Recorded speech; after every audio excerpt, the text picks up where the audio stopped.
Si Mami tsaka si Tita Menchi sa video. Mami, thank you. Tita Menchi, thank you.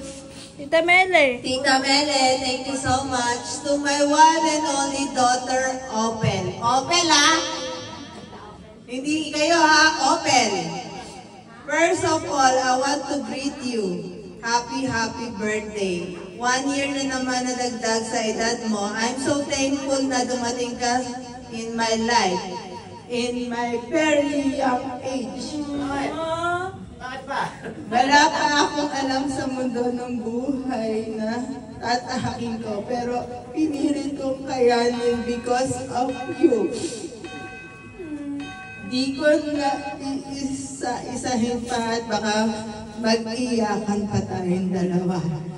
I'm thankful na nandiyan ka every time na nauutusan kita sa kahit ayaw mo na sumunod sa akin.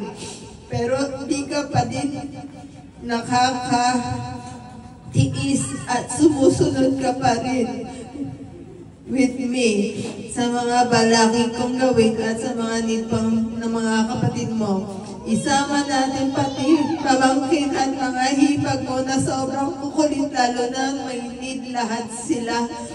Alam natin na sa mga tamang edad na, pero alam kong need nila ang ate. Ikaw na tumatayo sa part ko habang patuloy akong nakikibaka sa ibang bansa. Alam ko, not easy. It's so hard to protect all in times of needs. Laban lang, walang susuko. Ika nga, fight.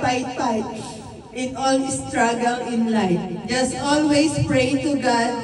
Andyan lang si Lord para pagaanin ang bawat ating dinadala sa buhay. May magandang kapalit yan, basta laban lang. Again, take you for all support and guide to all of our family. I'm here always by your side. Hopefully you will be happy on your birthday. All dreams come true. It's me, your mommy. Love you. Love you too. Hindi ka naiiyak. Hindi ka na malungkot kasi nairegalo ka na. Ayun, salamat. Kasi hindi ako binabati ng mami tsaka ng mga tita. Sabi ko, birthday ko na, hindi pa ako binabati. Talaga ka ako, hindi talaga ako special. Ayun lang. Kasi naiingit ako sa mga kapatid ko eh.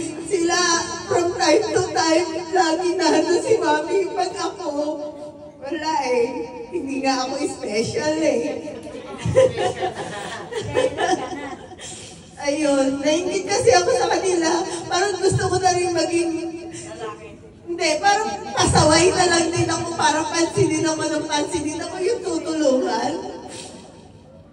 Pero dahil bilang ate, so responsibilidad ko sila. So, hindi ko rin talaga matiis yung mami ko eh. Kasi mahal ko yung mami ko. Sabi nga nila, pagka masunurin ka sa magulang mo at ina mo, lahat ng blessing babalik sa'yo. So, lagi ko na lang iniisip yung blessing na babalik sa akin sa pagtulong ko sa mga kapatid ko. Kahit masungit ako sa mga kapatid ko, kahit ang bunganga ko talak na talak hanggang kapitbahay, wala akong pakialam sa mga bunganga ko silang lahat.